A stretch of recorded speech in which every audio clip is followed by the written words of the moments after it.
on the Pure West Radio Facebook page, on the app and on the website, and really good to be with you as well. And on the way tonight, well, only one place to start. We will kick off with a look back on Saturday's dramatic Pembrokeshire Senior Cup final that Clarbeston Road won by 3-2 against Goodwick. Fresh from scoring the winner at the weekend, Clarby's Matthew Davies is with us in the studio. As well as that, we'll round up the weekend's rugby. There were celebrations for Narberth winning the Championship West title.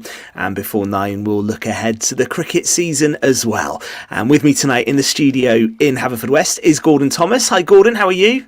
Good evening, Ben. It was an epic cup final, and I have a goal hero sitting next to me. You certainly do. What more do I want? Exactly, and not talking about Tom Dyer either, are you? As good a job as he does. Fraser Watson, how are you? Yeah, echo Gordon's sentiments there. What a fantastic weekend, a fantastic day on Saturday for Pembrokeshire football, and a real exciting occasion as well, back and forward, lots of drama. We'll talk about it now, but yeah, really good weekend. Mr. Watson, get it out quickly. We've got the prediction wrong, okay? Let's just get it out of the way quickly. Yeah, well, yes, I was... I said Goodwick in extra time, and it looked on the cards at one point, but Rhys Mansell put play to that one, didn't he? And fair play to him.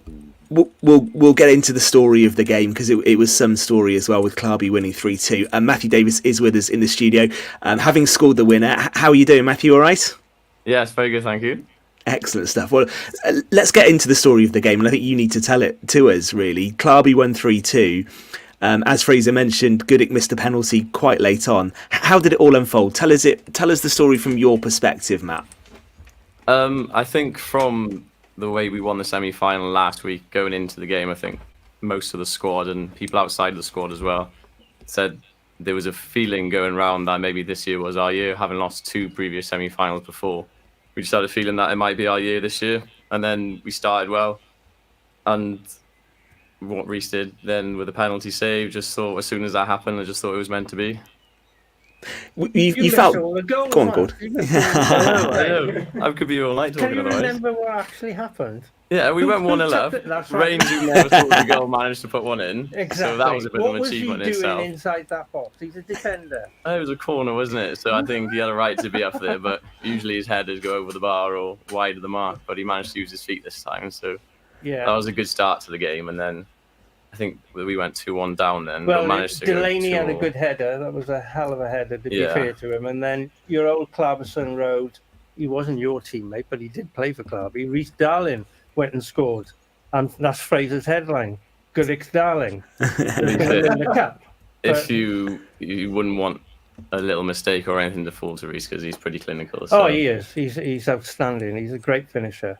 But you clawed one back just before the break. Yeah, I think that was really important. I think if we'd have gone in 2-1 down at half time, I think maybe that might have been a slightly different game.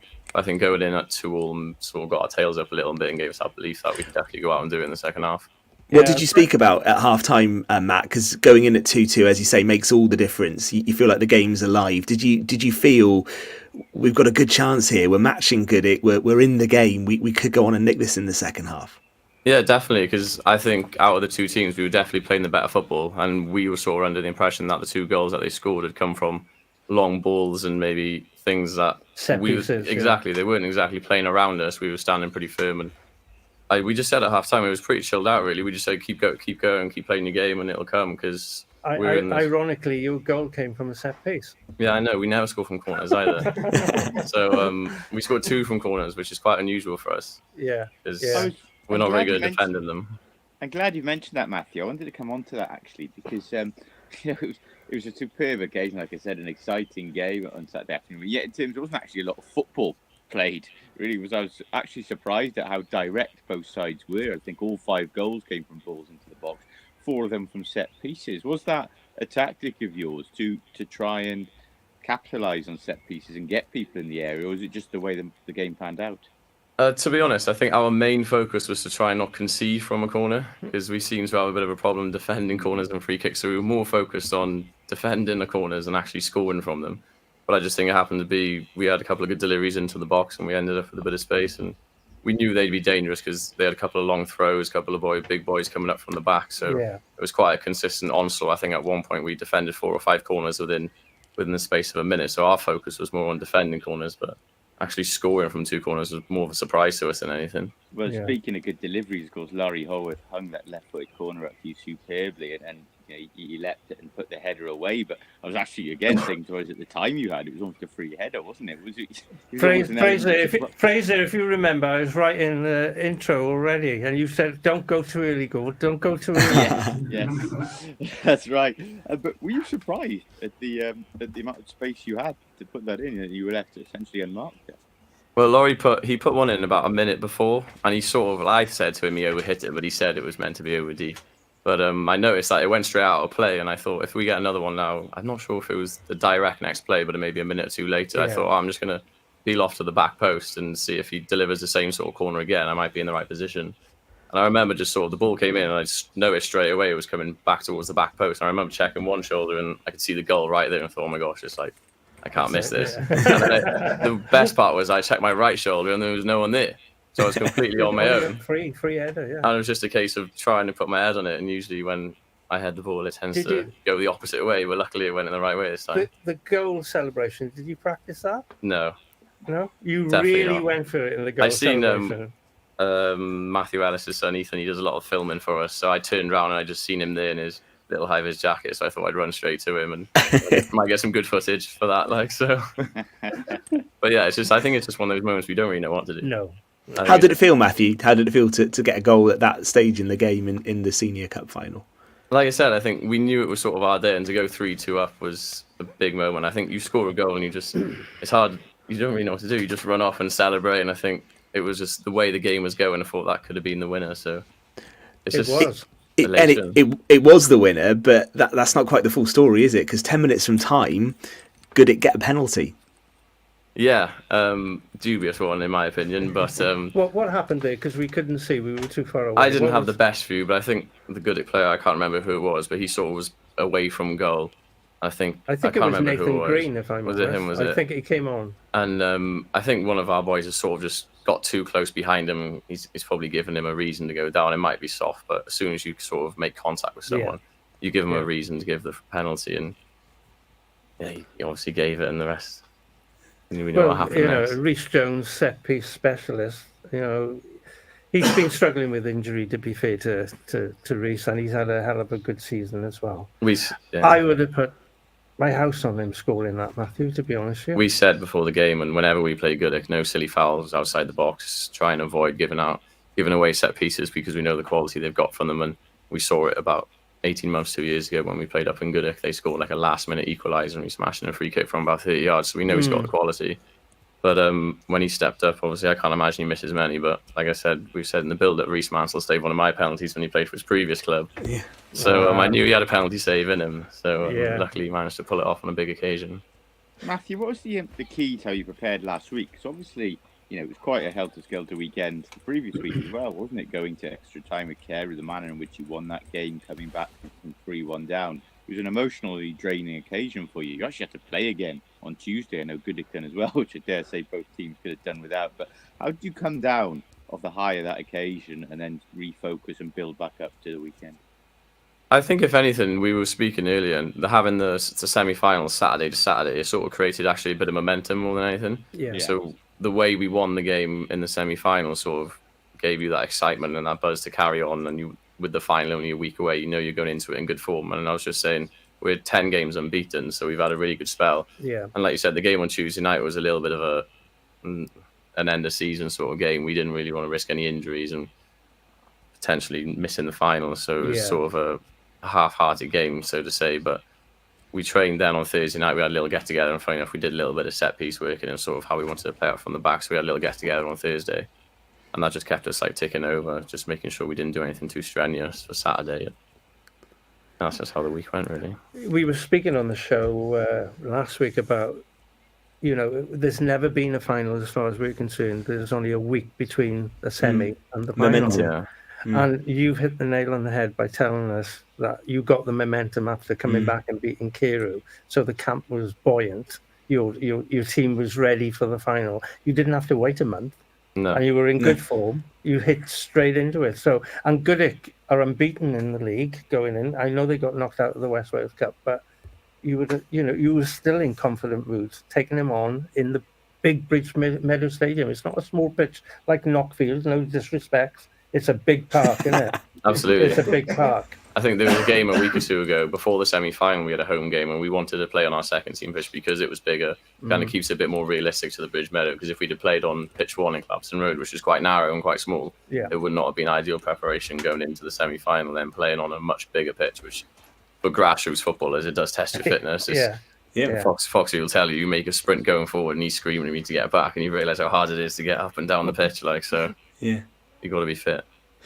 At the final whistle then, Matthew, what did it mean to the players and to the club? I mean, and for you as well. We should say, you were telling us off air, 20 years you've been associated with Clarbeston Road. That's the first time the club have won the Senior Cup. You've scored the winner. That's fitting. But what did it mean to everyone in the dressing room at that final whistle? We were speaking earlier and I said to us as players, it means the world because it's sort of why you do it. And I read an article about how much Pembrokeshire football means to people and how much it means to people in the county.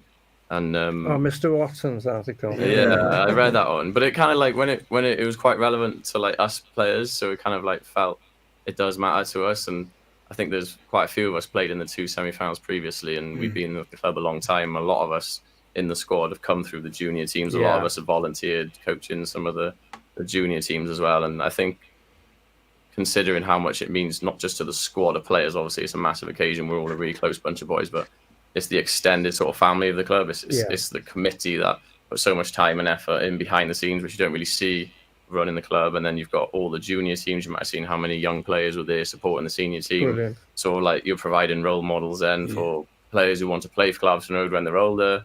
And there's so much work goes on behind the scenes that you don't see. It's like proper big community club. You're telling us you're a cult hero now in Clarbeston Road? I wouldn't quite say that. Some of the boys have been joking about that, but it just means so much. Like it's just like you say, it's why you do it. Yeah, that's really good. We've had a comment. I don't know what this means. Maybe you can shed some light on it for us, Matthew. Kerry Phillips says, "Can you ask Matthew about cancelling his holiday for the final?" So Kerry's actually my boss in work.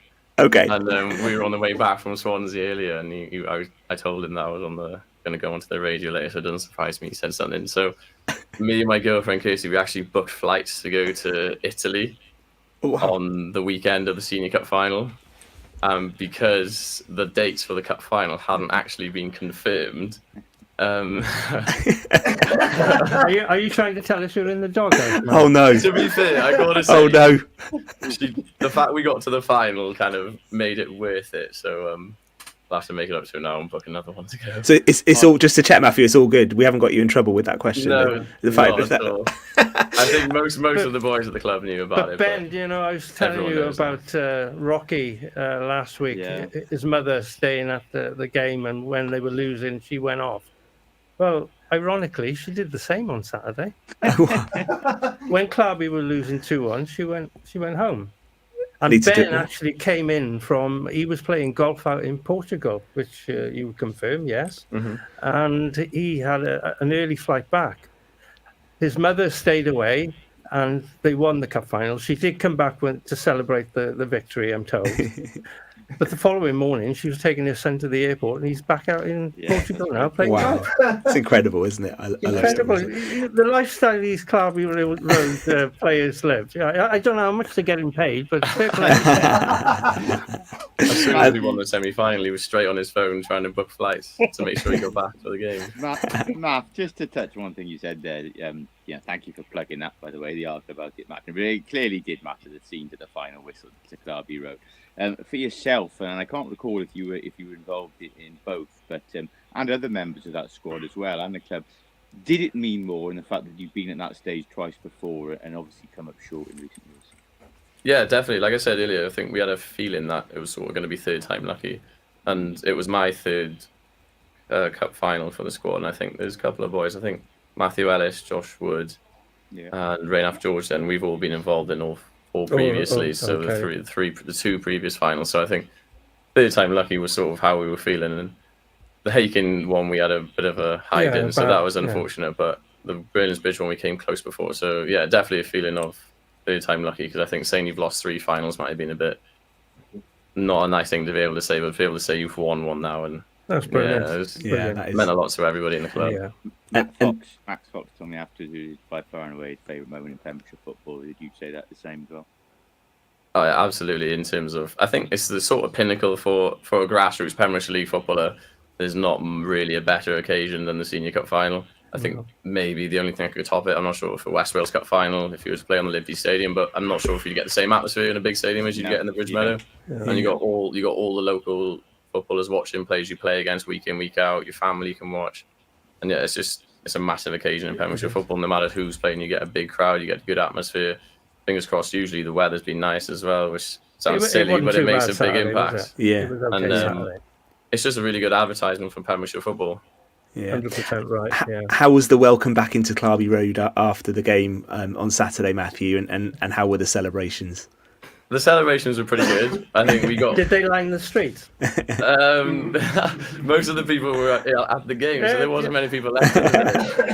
But yeah, the celebrations were good. I think we got back to the cross. We had some food, and I think most of the locals who were in the pub when we got there sort of went into the back room out the way, and we sort of took over the main area. And we were saying earlier, I'd hate to think how much Guinness was drunk that night. They didn't open the Memorial Hall and have a dance over there. No, it's only across the road. It's great stuff. Better atmosphere in the cross. Yeah, that's really, really good. And I bet now you're almost a bit gutted the season's over now, but what a way to finish as well. Yeah, we've got one more game left against Milford, but I feel like when you've played a game like that on an occasion like that, it's sort of like the closure to the season. So if you didn't have to play another game, I think you'd go out on a high, wouldn't you? You finished your highest in Division 1 as well, haven't you? Yeah, third. I think the previous highest was fourth. It's been a momentous season, fair play. Yeah, so to confirm third place as well. Your favourites to win it next season, so how do you feel about that? We were saying in the change rooms after the game, what can we do that's better now? And I wouldn't say why can't we go there next year? You're going to be in Goodwick's position. They were in that position. I know. Now you've got to go out and win it again. So I think we said in the change rooms, what can we do to better ourselves now? And it's with us. It's just the consistency, because if you ask any of the boys in the squad, it's like there's a certain Clarby way. If you score 3 goals, we'll score 5. Yeah. We'll score to go 2-1 up in the 90th minute, and then you score, make it 2-2 in the 95th minute. So if we can find that sort of consistency and keep all the players we've got now, there's no reason why we can't be right up there next season. Well, listen, we're getting some great comments and lots of love, I think, for Clarbeston Road doing that on Saturday. Connor says, cracking game, cracking crowd and a cracking manager. And Matt Fox, and actually, Fraser, you spoke to him, didn't you, straight after the game? We heard that in the first hour of the show as well. And he was absolutely buzzing when you interviewed him, Fraser, wasn't he? Well, he was when he could get the words out. It took a while to say it did. To be honest with you. But no, he's actually just made a comment there, Foxy, about Matthew, more deserving player to score the winner. Mr. Clarby Road does so much for the club. And a funny story about Foxy, because obviously he coaches Athletic Academy under 8, and my boys played for on a Sunday. And the last 2 Sundays have been interesting, with him rocking up for the warm-up a little bit worse than aware. And they're usually the early morning kickoffs. He's had us up, driving up to Pontypridd at 9 a.m, all sorts of hours all season. Suddenly this Sunday, kickoff was put back to 3:30 p.m. Conveniently. I did love your remark about the social media coming alive at 3:15 from Clarbeston Road on Sunday afternoon. The Clarby Road Twitter admin was suddenly very active at 3:15 p.m. I blatantly just got out of bed. But no, look. Foxy, Matthew Ellis as well. They deserve it as well. They're 2 very down-to-earth people. They've done a terrific job there, Clarb. I'm sure Matt will be a testament to that. They're grounded, and the delight on their faces as well said it all. It really was heartening to see the celebrations, and Goodwick as well. You have to say that there was an unsavoury incident in the presentation, unfortunately. But aside from that, it was in the clubhouse, and the Goodwick players came in and coaches, and were very dignified as well. I thought. Yeah. Well, listen, Matthew, thank you ever so much for coming in to talk to us this evening. Absolutely brilliant. And well done to you and all the Clarby Road team as well, because that's some effort winning that. Thank you very much for being with us on Pure West this evening. Really good to see you. You are alongside someone else who claims to be a Clarby Road legend as well, Gordon Thomas. How many games did you play for Clarby? Not a legend, mate. I played in the first junior team ever. It's a long time ago. And I had a £5 transfer to Pembroke Borough, and they've never forgiven me. How old were you, Gord? How old were you in that junior team? I was about 14, 15. I played against them in a Wiltshire Youth Cup final. The boys will remember it, and Pembroke Borough won 2-0. They're still talking about it in Clarby Road. They've got some new legends to talk about now. Go on. And Matthew, Matthew, well done. Congratulations again. Thank you very much for being with us. We will take a moment and we'll come back for part 2 of Pure West Sport in a few moments' time this Monday evening. Eaton-Evans.